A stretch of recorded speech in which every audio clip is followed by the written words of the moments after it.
Will, I am so excited to have you on this show. You've been on my shows before and never met me, so that's kind of funny. I'm excited to have you here. Why don't you tell people who you are and what you do? Well, I am a writer, also a technologist, and I've been a professor teaching English at a local community college. I'm kind of on a bit of a sabbatical right now, trying to work on more of the writing stuff. But I love comics. I've actually published or been in 3 books about comics. One of them was actually nominated for an Eisner called Comics Through Time. So those are more academic books because of my academic background. Yeah, it looks like something else I'm going to have to add to the Christmas list, right? Yeah, it's pretty good. I like it. Sorry, that's my dog. That's okay. Your dog likes it too, and we love dogs here. So, anyway, my background is I do have an academic background. I've got a PhD in English, so it was always something fun to do for me to balance out the day-to-day technical stuff that I do because I work in technology. Sure.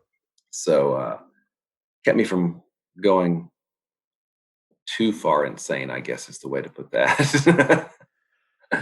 But I've also I just love comics. I've been a fan of comics for all my life, it seems like. And I got together with an artist, Gene Gonzalez, who was amazing, and we did a book called Diary of Night, which was 4 issues from, I think, Bloodfire Studios several years back.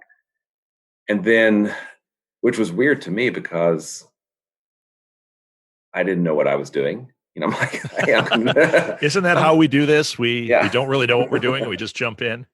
And, nobody told me I couldn't do this. So I kind of did it. And even if they do, you still got to try, right? Exactly. Yeah.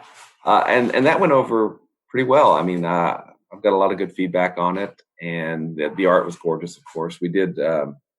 We also worked with a letterer that his name is Russ Gluten, who, I don't know. He worked on a little known indie book called The Walking Dead. I don't know if anybody's heard of that. Yeah, I'll have to look that up. Yeah. But Russ was great to work with as a designer and as a letterer. And then I kind of started to get into some of the, I guess, indie comic scene a little bit, and started, meeting some other creators, which was really awesome because, writing, well, comics in general, not just writing, but comics art, any of the things that we do in comics can often be kind of a solitary thing. So it's really great when you can reach out to other creators and just talk about, the stuff that you necessarily can't put on social media. Like, oh my God, I was so depressed today, I couldn't write a word. But, right. On social media, everything's great, Yeah, right, so right. Yeah, it's funny. I interviewed Art Baltazar. I don't know if you know him, but he did Itty Bitty Hellboy and Tiny Titans. And he said when COVID hit, I interviewed him right when COVID hit. And he said, I've been in quarantine for about 18 years now because I'm a comic book writer. So, this is no big deal. He's used to it. Yeah. But yeah, it was great, getting to meet all these people and seeing that we have a lot in common. And then just, it's great because other creators I know, like Kevin Joseph, who writes Tart, which is another long-running book on Kickstarter. He's pushing me to try to do things better, and we always it's really great, just the support mechanism. The comics community is really extremely supportive, and it's just it's wonderful. It really is. Yeah, I have another show called Alley Chats, which you were on. That's what I was alluding to before. I didn't interview you there, but through that show, I mean, before that show, we knew a lot of creators in the comics industry, and they are just great people.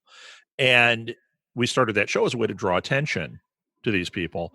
And it's even better. I mean, like, we're seeing they're just craving the community. They're so supportive with each other. It's just a wonderful community to be in. And we're talking all the way from, I interviewed Peter Bagg the other day, who was just the loveliest guy in the world. And he's in indie comics. That's a pretty big name. I think legend is probably the proper term. Yeah, I would say so too. Although I got to tell you, Will, he said he was telling me that he would do any con, and he said I get invited to maybe 6 a year. And he said, out of those, if there's 500 people there, 5 will come up to my table. I'm like, I would go to the con because your name was on it. That's right. Like, I don't understand that, but I guess in indie comics, that is the legend status, right? Yeah, that's right. Absolutely. But yeah, I mean, it's so wonderful, and especially this year when we don't have that normal physical camaraderie that we would normally get through cons, right? We're Right. stuck with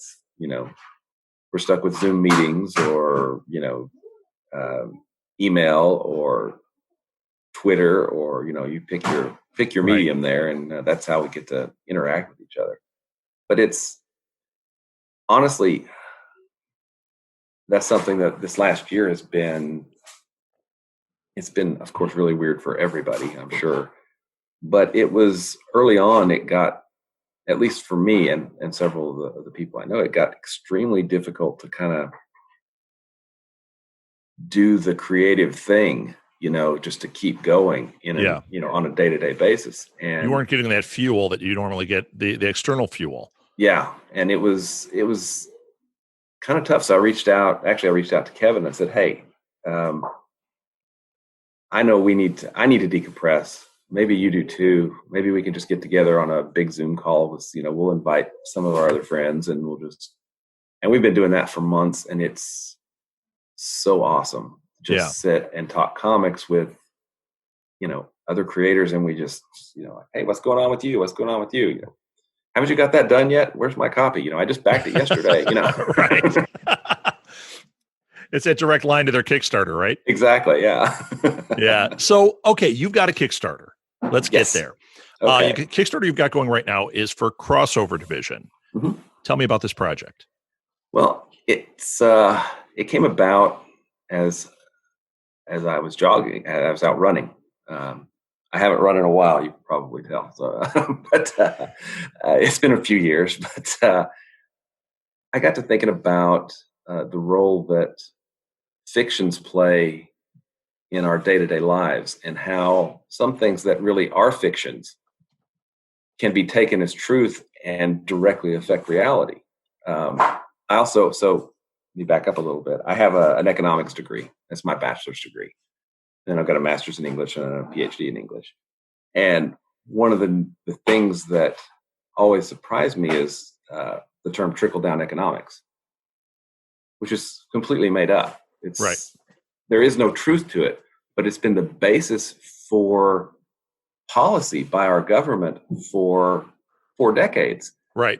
So you have this fiction, this lie, that has somehow warped reality, right, to change it so that it's suddenly quote unquote true.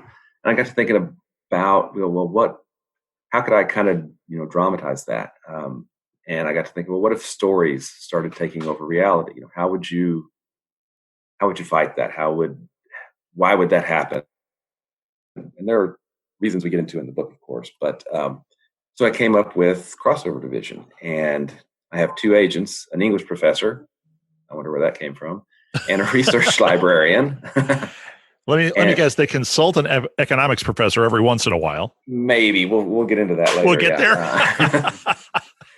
But they basically have to kind of run around and stop these incursions of these fictional realities, because there are these super fans that become so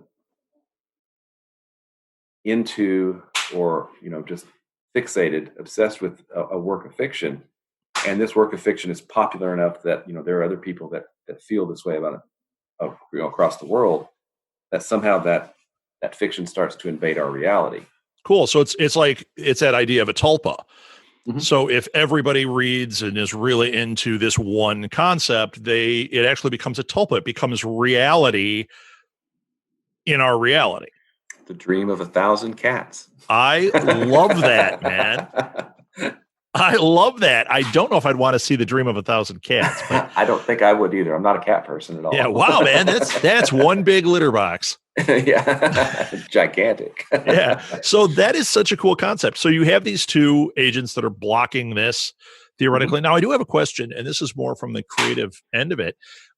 Since you are playing with story, are you having to go with public domain story, or are you That was the looking for decision. others? That was the decision I kind of made early on. Is that I wanted for two reasons actually. I wanted to keep it public domain because obviously I'm not Disney Right. or Time Warner, but there are so many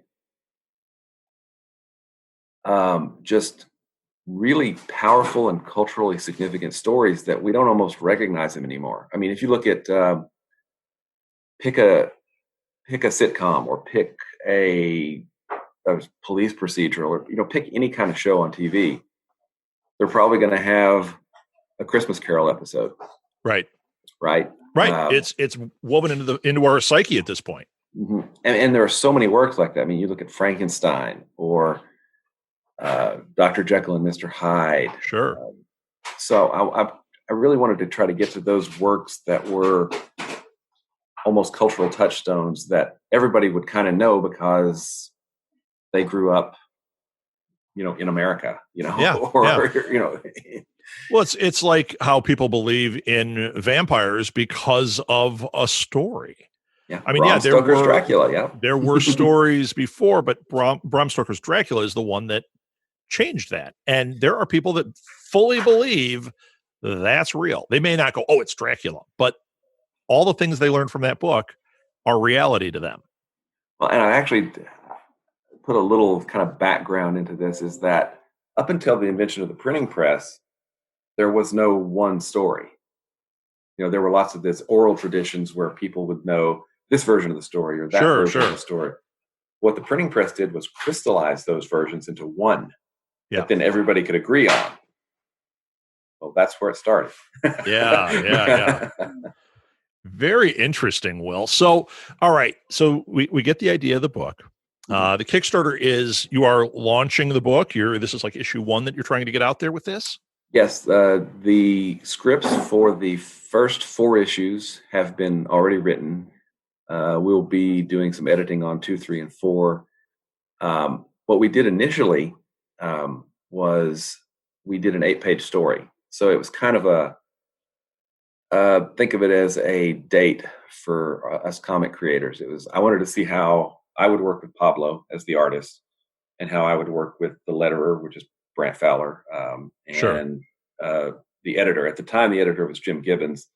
We've since moved to Hassan Oxman Elhow, who does Strip Panel Naked and the Eisner Award-winning Panel by Panel. I like to say that members of my team have won Eisners. It's really awesome. You know what? It's actually a really good thing to say, man. So we did this 8-page story called No Place Like Home, which is, of course, a crossover with The Wizard of Oz. And it turned out really, really well, I think. In fact, if you want to read it, you can download it for free off of the Kickstarter page. Pro tip for people out there. Get a sample of the work early. That's right. And then what we did is we began work on the first issue. And the first issue is, of course, sets up a lot, but it's a crossover with War of the Worlds. Oh, cool. I'm a tremendous fan of H.G. Wells, and his significance in science fiction is just unparalleled. I mean, right. He's, you've got The Time Machine, you've got War of the Worlds, you've got Iron of Dr. Moreau. He is... you talk about those stories that have become, touchstones. They're told over and over and over, whether they admit that's what the story is or not. Exactly. So I wanted to start off with something that was, I guess, really important to me, but also to kind of orient the character. So Hank Wells is our main character. Sorry, not Wells. Hank Wallace is our main character, and he's a teacher. He teaches, is an adjunct instructor at a local community college, and his life is not where he wants it to be. He's depressed. In the first issue, we see him give this really impassioned speech up in front of the class about how truth is so important and lies distort reality. And then we see the class, and everybody in the class is looking down at their phone, or they're, sleeping or doing something like that. And one person says, so how long does the paper have to be? And he goes, 5 pages, class dismissed. Okay. So he's not in a happy place. And his girlfriend has tried to help him, but they've broken up. And his supervisor at the college, at the community college, is like, get some help. You're something's wrong. They're trying to help him, and he's just despondent. So he actually encounters a crossover, except he doesn't understand what's going on because he knows that War of the Worlds is a story. But when a crossover happens, the people that are inside the crossover zone, they think it's just normal reality, right? Oh yeah, there's supposed to be a 75-foot Martian tripod right there. That's just normal. He's like, no, that's not normal. Something's wrong. Yeah, right. He ends up encountering 2 crossover agents, and they're like, well, 1, cool that you know that it's a story, and 2, why do you know it's a story? Because that's not normal. Interesting. So they grab him, and then that's the first issue ensues. So I'm not going to give away the ending of the first issue, but Hank ultimately don't give it away. Don't give it away. We want people to do this Kickstarter. That's right. Hank does eventually get recruited by Crossover Division because he has a lot of what they look for in Crossover Division agents. A huge familiarity with a vast swath of works from the last few centuries. Sure. Right? Pop culture knowledge. And then his partner is going to be Hector Ramirez, who is a research librarian. So one of the things about a crossover that's kind of cool is that if you're in the crossover, well, let's say you're crossing over with War of the Worlds. Well, that book doesn't exist in the libraries. It doesn't exist in the crossover zone. So they carry around a heavily modified e-reader that has all these books on it. So they have to figure out what the crossover is, and then to end the crossover, they simply read the last line of the story, the ending, to whoever has been dreaming, bridging the gap and causing this crossover to happen. So the cool thing about Hank is that I know it's not a real thing, but I love the idea of it, so I'm going to use it, which is Hank has a photographic memory. Oh, and cool. He's read a lot of these books. So he's gonna be able to recognize this because it's in his personal memory bank. Exactly. I love it. I love it. So he and Hector form a pretty good team, and they go out, and they start out as rookie agents, and then they're going to grow. This is a series that ultimately, if I get my way, will probably run around 20 issues. Okay. It's assuming, of course, I know that's a big assumption, but but you've got kind of a finite story you're trying to tell. Exactly. And I see some more Kickstarters in our future. I hope so. But the story that I want to tell really is kind of around Hank and the people around Hank as he figures out what's going on, why it's going on, and ultimately how to fix what's broken. Sure. I don't want to give too much away that's going to be revealed later, but for him, it's kind of this voyage from unhappiness to excitement and happiness, and then kind of acceptance about the way the world needs to be. Yeah. And basically it'll be like 5 4-issue arcs. This first 4 issues, like I said, I've already got the writing mostly done. Hassan's going to make sure I up my game on issues 2, 3, and 4. Sure. Make sure that it's the best that we can make it. But then I've also done a one-shot issue that will also, it may just get folded into the regular series at that point, depending on how things are going. Sure. but I don't know, it's a fun world to play in. And since I Very created cool. it, it better be, right? Yeah, right. It sounds like it's something you really enjoy. So that is definitely the key. Okay, let's talk about the Kickstarter a little bit here. Okay. So as of right now, it when we're recording this, you're at 25 days to go. By the time this posts, it'll probably be 24. Okay. We have right now we're at your goal is 4,000. We're at 1438. So you're getting there. You're actually in a great spot here, which is great. So this is a project that's got some interest and lots of time. So those of you that are listening, this is a great chance to get in on a project you know is going to happen and that people are interested in. So that 20 issue run might very well be a reality, which is very cool. It may take me a while, but hopefully it will be. I would rather wait and have quality. So not to point fingers at certain other comic companies that have great ideas, and by issue 6 you go, okay, I'm done. Take your time is what I say to them. So okay, you've got your tiers. Why don't you highlight a couple of different tiers? You don't have to go through all of them. Just highlight a couple that you think people would be interested in. Well, I think the three probably most important tiers are like the basic physical issue. That has a standard cover by Pablo Martinena, who is our series artist, and it's a beautiful cover. It's got Hank and Hector with kind of some things to come arranged behind them. You see, the Wicked Witch of the West. You see the Martian Walker. And then you see some other things that hopefully will be interesting. As we move things forward. that are leading somewhere. Okay. Our second cover, so the next tier up is the 2-cover edition. So I've got 2 alternate covers. So in this version, you get the standard cover by Pablo, but then you also get a cover by Connor Hughes of White Ash. Cool. And the Game and the Adept, and it's a beautiful cover. It's the Wicked Witch with a nice crystal ball. It's got flying monkeys, and hey, we have to be totally honest. Monkeys are cool. Right? Yeah, they are, and flying monkeys are. That just ups the cool beyond. And exactly. You've got a picture of that cover on here. That is such a striking cover.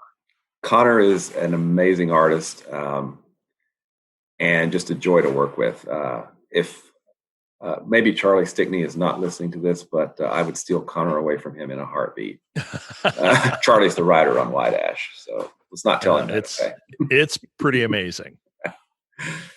So then the third, all three, then the next level up would basically be all 3 covers. So you get the Pablo's cover, which of course is beautiful and I love it, and then Connor's cover, and then a good friend of mine is Stefan Roux of DC Comics and Dynamite, and he's done so much work across the industry and Marvel. He is, in my mind, he's a superstar, and I think that's literally the case. He did our 3rd cover, and it's pretty spectacular as well. It is spectacular. I'm looking at it right now. It is amazing, and it has some, it has the Wicked Witch. It has a certain Martian tripod, and then it has a couple of things to come as well. Perhaps you can identify those, perhaps not. Oh, I got them. I'm not going to spoil it, but I got them. Plus, you get that temporary tattoo on that one. That's true. Which is cool. We have, so that's actually one of the things I forgot to mention is in the universe, the way a universe is kind of made up of its symbols, right? The way we define our universe is, we have all these symbols. And the way crossover agents protect themselves is they have the World Triad symbol, which describes our reality, tattooed on the back of their hand. And that gives them some level of protection during a crossover so that they can realize that, reality is not the way it should be. Right. They don't immediately get engulfed in it. So yeah, that's the temporary tattoos. The second level also comes with stickers, which you get in this level as well, which are the World Triad symbol. Another symbol that's going to become important, which is the Awin. It's you can look it up. It's pretty cool. Okay. Okay. And then our logo, I love our logo so much. Brant Fowler he's our letterer and designer. He came up with the logo for us. It actually has the World Triad symbol in it, which I think is really cool. And I think it's really recognizable, and it's just so sleek. Yeah, it's really cool. I'm Brant is awesome to work with. The whole team is awesome to work with. Pablo has been generating some beautiful pages, and we are very nearly finished. But I will probably be previewing some pages as they come in on the Kickstarter as well. I try to do updates got to entice people. Yeah, updates on a daily basis, maybe every other day. I don't want to annoy people, but I also want to show off some really cool stuff. So yeah. Well, I always tell people that are doing Kickstarters or crowdfunding, whatever it is, you know what? You got, let's say it's 30 days, annoy them for 30 days. I think that's probably some really good advice. There's a big thing about the first 48. We've all heard that term as far as detective work, but the first 48 when you're doing a Kickstarter is really important. And people say, I don't want to annoy. It's like, you know what? During that first 48, hit them every hour on every platform. And then after that, go to lighten it up a little bit, but don't worry about annoying people, because you're only going to be annoying for a month of their life. Right. And they're not really going to be that annoyed with you. And you're so right, because I've done previous Kickstarters and you're like, hey, when did you do that? I'm like, it was a month. I was like everywhere. How did you miss? And it's right. It's the nature of the social media beast, is that not everybody's going to see your posts. So yeah, well, I talk about it with people with Twitter all the time, because like with our podcasts, with our podcast network, people will say, I don't want to be annoying. So, when the show comes out, I do a tweet, and then I wait for the next week and I do a tweet. And I'm like, tweets have a 20-minute lifespan at best. Yeah. You're not annoying anybody. And if they are, well, they're on Twitter. Sorry. Yeah, you're choosing to be there. Yeah. But you could do something every 20 minutes and you're okay. So, okay. You mentioned there was a third one. I'm hoping you're going to say it's the one with the minifigs, because these minifigs are making me crazy. I think they're awesome. Actually. Oh, yes. That's Hank and Hector with their little e-readers. Yeah, it's pretty awesome. I'll open so anybody that's listening that's not seeing this, he just held up the actual Lego minifigs of the main characters. It's so cool. Yeah, Justin is pretty amazing. He did these for us. So here's Hank and here's Hector. Yes. And then they both have their little modified e-readers, which are just so cool. So good. I love it. But yeah, the minifigs are the next level up. You get all three covers and the minifigs. So I try to make sure that as the price tag for each reward tier goes up, that I'm jam packing that reward level with as much cool stuff as I can to making sure that if somebody's going to back at that level, they're really trying to get I'm trying to give them as much value as I can for that level. Right. Yeah, you're crossing over to the people that are really fans, that are really lit by this, and the more little things like that you can give, the more they're enticed. So, agreed. Well, the top tier level, and I put this out there because why not? But the top tier level is super expensive, and what we do for that is my wife is an artist, a graphic designer, photographer. And we learned how to make books. So for that level, not only will you get a Kindle with the laser engraved World Triad symbol on the back of it, sure, which is what Hank and Hector use, you'll also get a handmade book of the War of the Worlds and a handmade book of the Wizard of Oz. I'm looking at it on here, and they are so cool. I think you could get people at that. I mean, it's so tempting.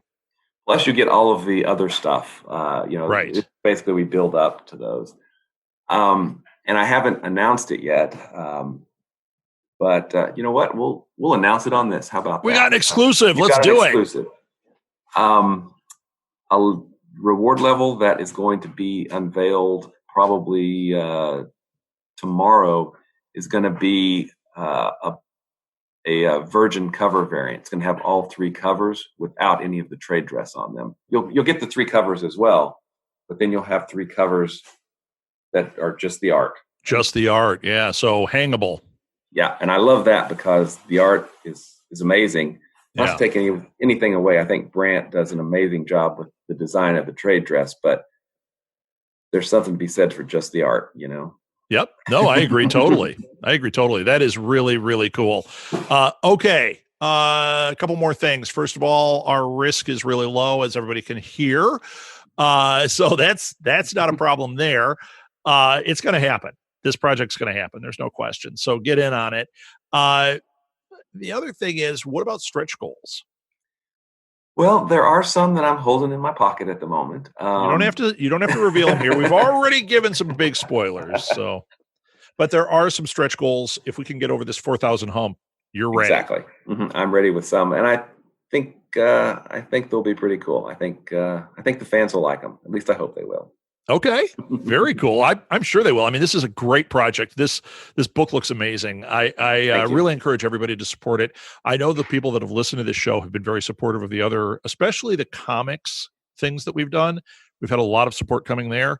This one, I'm telling you, deserves your time, deserves your attention. Another thing that people can do to support this is tell your friends, share it, tweet it, get it out there. I'm sure you'd appreciate that, right, Will? Oh, you bet. Absolutely. Annoy your friends. He's only got 24 more days. So that's right. And if they get really annoyed, you say, Will told me. Exactly. So, just blame me. Yeah, he'll take the heat. Will, where can people find you? And just so you know, I will put all this in the show notes. I have all your information already, so I'll put that in the show notes. But where can they find you? And for the Kickstarter, I just want to be clear. The name is Crossover Division. So if you look up Crossover Division on Kickstarter, number one, you will find this Kickstarter. That's right. And you can also, I've got a direct link to it. If you go to crossoverdivision.com/KS for Kickstarter, great. That'll take you right to the project. Excellent. Excellent. And as far as your social media, any that you want to highlight? You can find me at Wallred, that's at WALLRED, that's at Gmail or Twitter or Facebook. But I usually hang out a lot on Twitter and try to promote this, as well as the Kickstarters. A lot of friends. November's been a really great month for comics launches on Kickstarter. And I try to, the great thing about the Kickstarter community, comics community on Kickstarter is it's also really very supportive. So, you know, we retweet a lot of each other's projects to help each other out. Yeah. Excellent. Yeah. Actually, people are going to hear the other one before they hear this one, but I've got another one that I'm doing. As soon as I finish with you, I've got another interview I'm doing that is going to air before yours because he's only got 8 days left. Wow. And every one of these that I've got coming up are every one of them like, oh man, they would all get my money in the comic store. No question. So they deserve your support on the Kickstarters. Well, thank you very much. So thank you, Will. This was a lot of fun. And listen to Will on the Quasar podcast. What do we call it? Quantum Zone. That's the Quantum Zone. Yep. Quantum Zone. Phil, Matt, and I have been hanging out there for quite a while talking about Quasar because, hey, I love Marvel's Quasar. Yeah, and it's on the Capes and Lunatics feed. So if you want to find that, just go to southgatemediagroup.com, the same place you're finding this show, and look up Capes and Lunatics. And I'm building, it's not built yet, so back off, Will, a page for you guys. So there'll be its own page that people are going to access those shows on. Should be awesome. Really cool. Yes. So that's it. Thank you, Will, and great luck with this. Hey, thank you very much.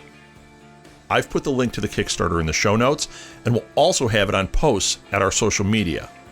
Once again, sharing this project with your followers and friends is key, so please be an active participant and spread the word. While you're in the mood, please share this episode. That draws attention to this show, which we can always use. Oh, and please rate and review us. It only takes a few seconds and makes a huge impact on how many people see when we post a new episode. If you have a crowdfunding project, reach out to me at southgatemediagroup@gmail.com, on Twitter @rsouthgate, or on Facebook at Go Fund This Podcast. Tell me a little about the project or what you create, and I'll consider featuring it on the show. I would love to help you make your project a reality. Thanks for listening, everyone. Until next time, go fund this.